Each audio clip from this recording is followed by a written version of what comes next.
Okay, so it is January 22nd, 2026. And look, if you've been paying even a little bit of attention to the headlines, you know Roblox is back. I mean, seriously back. Yeah. After a couple of years where things felt a little shaky, a little uncertain, 2025 was just this massive rebound year for them. We're talking user growth, reaccelerating, and engagement hitting new highs. The stock is buzzing again. It feels like a real sigh of relief. It definitely feels like the wind is back in their sails. But, and you knew there was a but coming, we have to be careful here. There is a huge difference between let's say, a reset of the narrative and a resolution of the actual problems. And that is exactly why we're here today. Usually this is the part where we do the victory lap, right? I A company has a year like Roblox just had, and we talk about how they cracked the code. But we aren't going to do that. Instead, we're going to dig into a much more, I guess, uncomfortable reality. We're looking at a company with a $52 billion market cap that, despite all this success, still hasn't figured out how to actually turn a profit. Right. And to be clear, we're not just talking about a video game for kids. This is a massive economic engine. Our sources for this deep dive, they're purely investment analysis and financial reports covering Roblox's performance all through 2025. We're, stripping away the hype to look at the cold, hard mechanics of the business. So our mission today is simple, but kind of heavy. We want you to walk away from this understanding the difference between a promising platform and a profitable one. And more importantly, why Roblox's specific business model makes that transition so incredibly difficult. So buckle up. It's going to be an interesting ride. Okay, let's start with the good stuff. Because, to be fair, the vibe has definitely shifted. If we were having this conversation a year ago, the tone would have been totally different. Yeah. What exactly changed in 2025? Well, entering 2026, the long-term story for Roblox finally looks credible again. For a while there was this lingering fear that maybe Roblox had peaked, that the pandemic bump was a fluke and kids were moving on, but 2025 just proved that wrong. The key metrics, they tell a very clear story. User growth reaccelerated. It wasn't a blip, it was a real trend. And it wasn't just more people signing up, right? They were actually staying longer. Exactly. Engagement hit new highs. The platform is sticky. Once kids and, increasingly older users get in, they tend to stay. And on top of that, the company really expanded they call its monetization toolkit. So they gave developers more ways to make money, which we'll get into. But fundamentally, the platform is healthy. It's growing. That's the vibe shift I'm talking about. It feels like for so long the question was, is Roblox a fad? And now the rebound basically answers that with a hard no. It's here to stay. It's part of the furniture now. Precisely. That existential threat of will people just stop playing, that's largely been put to bed. Which, okay, leads me to the obvious question then. If everyone is playing, and the numbers are up, and the whole ecosystem is booming, why aren't they rolling in cash? I mean, if you have a product millions of people are obsessed with, shouldn't you be printing money? You would think so. But this brings us right to the core tension of this deep dive, the profitability paradox. Because despite this incredible rebound in 2025, the estimates suggest that Roblox lost about $1.1 billion last year. Wait, hang on. $1.1 billion in a year where they were supposedly crushing it. Correct. And that's the hard number you have to wrap your head around. It's not just a bad quarter or some one-off expense. This is structural. And this is where it gets, I think, really fascinating if you're into business models. Okay, break this down for us. Because usually, in the tech world, the dream is software, right? You build it once, you sell it 1,000,000 times, and your costs barely move. It's almost pure profit. Why isn't Roblox like that? Because Roblox isn't a traditional software company. It's a platform that hosts live 3D multiplayer experiences. And the costs of doing that, they scale directly with the revenue. Think about it. Every single time a new user joins and plays a game, Roblox has to pay for the infrastructure, the servers, the data to host that session. Serving millions of concurrent 3D experiences is incredibly expensive. So it's not like selling a copy of Microsoft Word where you just download it and you're done? Not at all. It's active. But the costs go way beyond just servers. There's also trust and safety. Oh, right. Yeah. Keeping the platform safe for kids. Exactly. And that is a cost you simply cannot cut.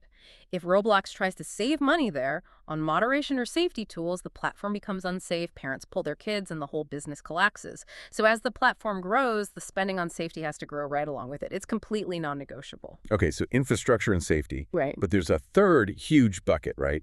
The developers. Yes, and this is the biggest one, the developer payouts. The more money the platform makes from users buying Robux, the more they have to pay the creators who are actually making the games people play. Right, because Roblox doesn't really make the games. It's like teenagers in their bedrooms making the games. Exactly. And those teenagers, and now increasingly professional studios, they get a cut of every single dollar spent. Yeah. So unlike a company that keeps all its sales, Roblox immediately sends a huge chunk of that revenue right back out the door. So you have these three massive cost centers: infrastructure, safety, and developer payouts, that all get bigger as the company gets bigger. So let me see if I can use an analogy here. It sounds like, okay, imagine I'm running a lemonade stand. I love a good lemonade stand analogy. Go for it. Okay, so usually if I sell more lemonade, I make more profit because the stand's already paid for, right? Right. But with Roblox, it's like every single time I sell a cup of lemonade, the price of lemons goes up, and my landlord raises the rent on my spot by almost the same amount. So I'm selling way more lemonade, the line is around the block, but at the end of the day, my pocket is still basically empty. That is actually a surprisingly accurate way to put it. In finance terms, what you're describing is a lack of operating leverage. Operating leverage is the idea that eventually your revenue grows faster than your costs. You sell that millionth cup of lemonade, but your rent stays flat, so you keep all the money. For Roblox right now, that leverage is, well, it's theoretical rather than visible.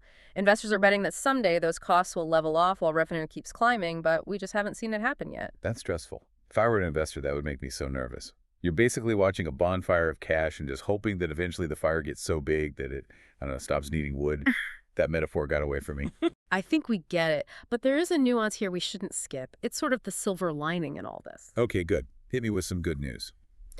While they are reporting that huge net loss, that $1.1 billion number, they are actually generating significant free cash flow. Explain the difference for us. What does that mean? Simply put, a net loss includes a lot of non-cash expenses like stock-based compensation. Free cash flow is the actual cash coming in the door that they can use, and they are generating cash. But, and this is the key, they are taking almost all of that cash and immediately reinvesting it straight back into the business. They're pouring it into growth, new servers, R&D. So they aren't burning cash to keep the lights on. They're burning cash to make the house bigger. Exactly. It's a strategic choice. The company's leadership has basically decided that ecosystem health and long-term growth are more important than showing a profit right now. And honestly, that might be the smart play. If they stopped investing, someone else might catch up. But for investors, it creates this deep anxiety. You are, in their words, underwriting a future where this leverage finally appears. You're paying for the stock today based on a promise of profit tomorrow. But profitability itself is still just an expectation, not an achievement.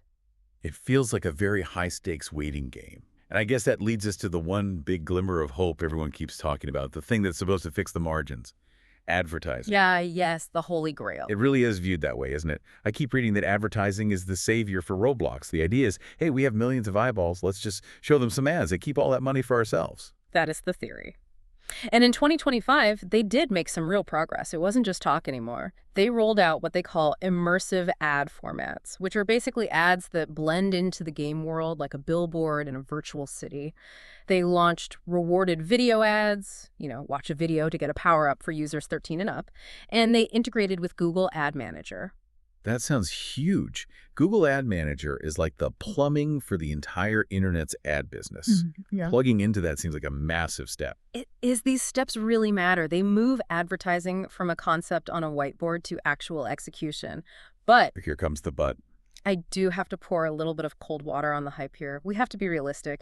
Advertising on Roblox is still in its infancy. It's a tiny, tiny part of their business right now. Why, though? Hmm. Everyone's on there. Yeah. Why isn't it printing money yet? A few big reasons. First, regulatory constraints. A huge portion of the audience is still under 13. There are really strict laws about how you can advertise to children. You can't track them. You can't target them the way you can on Instagram. That seriously limits the value of those ads. Right, you can't serve a personalized ad for sneakers to a 9-year-old based on their browsing history. Exactly. Second, there are big UX risks user experience. Roblox has to prove they can scale ads up without completely annoying people. If you're in an intense game and a video ad pops up and ruins it, you might just leave. They have to thread that needle very carefully. And brands are probably still figuring it out too, right? Like, A virtual billboard is cool, but does it actually sell shoes? That is the million-dollar question. So the verdict right now, advertising is optionality. It's a potential bonus. It has massive upside. And if it works, it really could fix the margin problem. But it is not a proven earnings engine yet. It's just not a solved problem. So it's a maybe that could be a huge yes, but we aren't there yet. Correct. Okay, so we've got the growth, we've got the cost problem, we had the advertising hope. Now I want to get to what you call the ugly truth in our notes, the creator trap. This is maybe the most complex piece of the entire puzzle. You mentioned a stat earlier that just blew my mind. In the first 9 months of 2025 alone, creators on Roblox earned over $1 billion. That's right. Over $1 billion paid out to, teenagers, hobbyists, and now full-on professional studios. Which is awesome. I mean, talk about the creator economy. That is life-changing money for some people. It is, and it's Roblox's greatest strength. The whole reason Roblox is so popular is that there are millions of games to play, and the reason there are millions of games is that creators are incentivized to make them. It's this beautiful, self-sustaining ecosystem, but it's also their greatest financial constraint. It's a catch-22. Completely think about it. In 2025, they introduced all these new AI-assisted creation tools. It made it easier than ever to build a game. This lowered the barrier to entry so you get more content, which drives more engagement. Great. Sounds great. But financially, it just reinforces the trap. Developer payouts haven't declined as a percentage of bookings. They are still paying out this huge chunk of revenue. This puts a hard cap on their margins. Right now, Roblox's gross margin is hovering around 25.41%. Is that low? For a tech platform, it is incredibly low. Most software companies have gross margins in the 70s or 80s. 25% is painful. It means for every dollar they bring in, almost 75 cents is already gone before they even pay for their own employees or their marketing. Wow. Put that way, it really highlights the problem. They're doing all the work of running this massive platform, but the money just flows right through them to the creators. And that is the tension inherent to the model. To ever be profitable, Roblox needs to capture economic value on top of creator growth. They can't just be a pass-through entity. They need a way to make money that doesn't just mean taking more from the creators, because if they do that, the content dries up and the users leave. So they're stuck. They can't lower payouts without killing the golden goose, but they can't really make money with payouts this high. That is the dilemma. That's why advertising is so important. It's one of the few revenue streams that doesn't necessarily have to be shared 50-50 with the developer. But until that scales, they're in this margin trap. It's fascinating. It's like they built a perfect engine for fun and creativity, but forgot to build the part that captures the value for the company itself. They didn't forget. They prioritize the ecosystem. And I want to be clear about that. Prioritizing the ecosystem is why they're still here and thriving in 2026. If they had been greedy 5 years ago, they might not exist today. But now, as a public company with a $52 billion valuation, the bill is coming due. So let's bring this all together then. We have Roblox, January 2026, a massive rebound. Users are happy, creators are getting rich, the stock is up, but the engine burns fuel, burns money, just as fast as it moves. That is the perfect summary. It's a massive growing engine, but it is a very hungry engine. And the market is getting big on them. The stock is hovering around $74, $75. Yeah. A $52 billion market cap says, we believe you will figure this out. It does. The market is pricing in a victory. They're assuming that operating leverage will finally kick in, that advertising will boom, and that the costs will stabilize. But as we've discussed, none of that is a guarantee. The business model prioritizes ecosystem health over short-term financial gains. Strategically smart, but financially painful for investors waiting for that profit to show up. It really makes you wonder about the future of the internet, doesn't it? Yeah. We want these safe, creative, massive, open worlds, but they're just so expensive to run. They are. And that leads to the big question for you, the listener. Yeah, I want to leave you with a provocative thought to chew on. Yeah. We talk about how Roblox's core costs, safety, infrastructure, creator payouts, are all tied directly to its success. The bigger it gets, the more it costs. So here's the question. Is it possible that profitability will actually require them to fundamentally break the promise they made to their users or creators? That's the real danger, isn't it? Can they ever turn a profit without making the platform worse? Can they squeeze out a margin without flooding the games with annoying ads or cutting creator pay or maybe relaxing safety standards? Essentially, does becoming a good business mean they have to become a bad platform? Yeah. That is the tightrope they're walking in 2026, and we will be watching very closely to see if they can make it to the other side. It will definitely be the story to watch this year. Thanks for diving in with us. We'll see you next time. Take care.